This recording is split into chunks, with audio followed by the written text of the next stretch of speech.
इस शासन व्यवस्था में हम बात करने वाले हैं नागवंशी शासन व्यवस्था।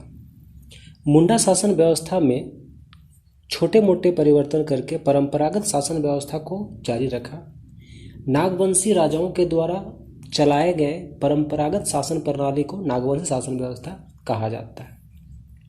सबसे पहले हम जान लेते हैं कि मुंडा शासन व्यवस्था के बाद नागवंशी शासन आता है, क्योंकि ऐसा माना जाता है कि मुंडा शासन व्यवस्था में बाद में चलकर उत्तराधिकारी के अभाव में मदरा मुंडा के ही काल में नागवंशी राजा फनी मुकुट राय को उत्तराधिकारी बनाया और मुंडा शासन व्यवस्था को आगे जारी रखने के लिए नागवंशी शासन व्यवस्था को लागू किया गया।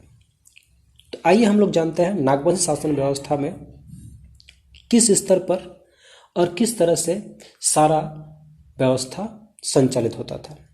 यह कहीं ना कहीं 3 स्तर पर काम करता था। पहला स्तर होता था ग्राम स्तर पर, दूसरा होता था पढ़ा स्तर पर और तीसरा होता था दीवान स्तर पर। पढ़ा स्तर पर जो होता था ग्राम स्तर पर जो होता था उसको हम लोग पहला स्तर मान सकते हैं। उसमें महतो को ग्राम प्रधान माना गया है, पाहन को पुजारी माना गया है और भंडारी का काम होता था संदेश वाहक का। ये हो गया प्रथम स्तर। अगर हम बात करें द्वितीय स्तर का, द्वितीय स्तर में पढ़ा पंचायत होता था जो गाँव का समूह होता था। तो गाँव का जो समूह होता था वो पढ़ा होता था। पढ़ा का पंचायत जो होता था, जो पढ़ा का जो राजा होता था उसे पढ़ा राजा कहते थे, यानी कि पढ़ा का प्रधान को पढ़ा राजा कहते थे। उसमें एक और पद होता था दीवान जो होता था वो पढ़ा का सहायक होता था।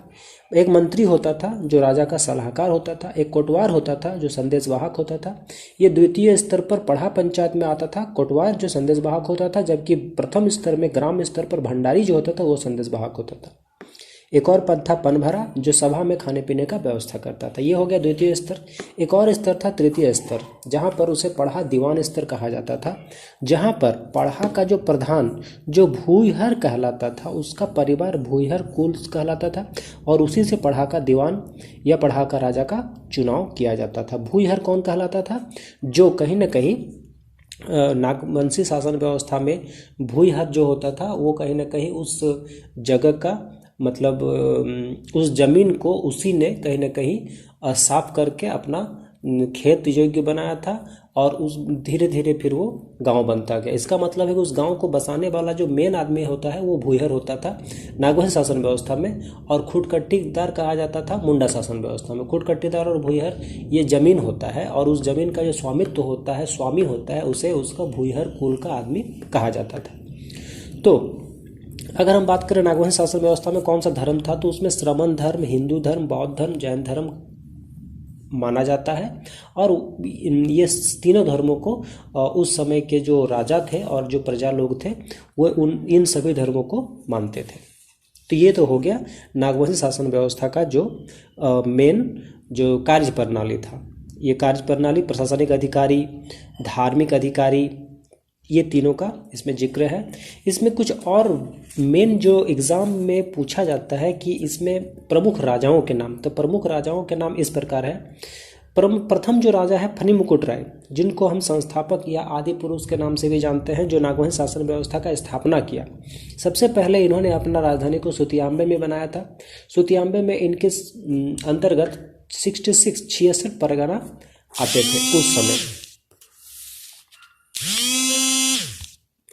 उनके बाद मुकुट राय राजा बने।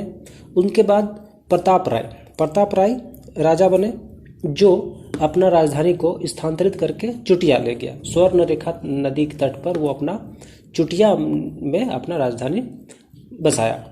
फिर भीमकर्ण ने अपना राजधानी खुखरा में बनाया। दुर्जन शाह ने अपना राजधानी दोईसा में बनाया। प्रताप उदयनाथ शाह ने अपना राजधानी रातूगढ़ में बनाया। ऐनी शाह ने अपना राजधानी सतरंजी में बनाया और यदुनाथ शाह ने अपना राजधानी पालकोट में बनाया। तो ये कुछ राजधानियों के नाम हैं जो अलग अलग राजाओं ने अलग अलग जगह पे अपना अपना राजधानी स्थापित करके सुचारू रूप से अपना कहीं ना कहीं साम्राज्य को स्थापित किया। और ये कहीं ना कहीं राजधानी को बदलने का एक और प्रमुख कारण था मुगल और अंग्रेजों के विरुद्ध जो युद्ध चल रहा था। जो मुगल और अंग्रेज कहीं ना कहीं राजाओं को जो परेशान कर रहे हैं, तो उस परेशानी से निपटने के लिए ये अपना राजधानी को बार बार कहीं ना कहीं स्थानांतरित कर रहे थे। तो एग्जाम में यह अधिकांश बार पूछा जाता है कि नागवंश शासन व्यवस्था का संस्थापक कौन है, या प्रताप राय अपना राजधानी कहाँ स्थापित किया था, या दुर्जन शाह ने अपना राजधानी कहाँ पर स्थापित किया था, या प्रताप उदयनाथ शाह ने अपना कहाँ पर अपना राजधानी स्थापित किया था। तो इसलिए स्थापित करने ये राजधानी को कहीं ना कहीं हम लोग को याद रखना काफ़ी ज़्यादा इम्पोर्टेंट हो जाता है।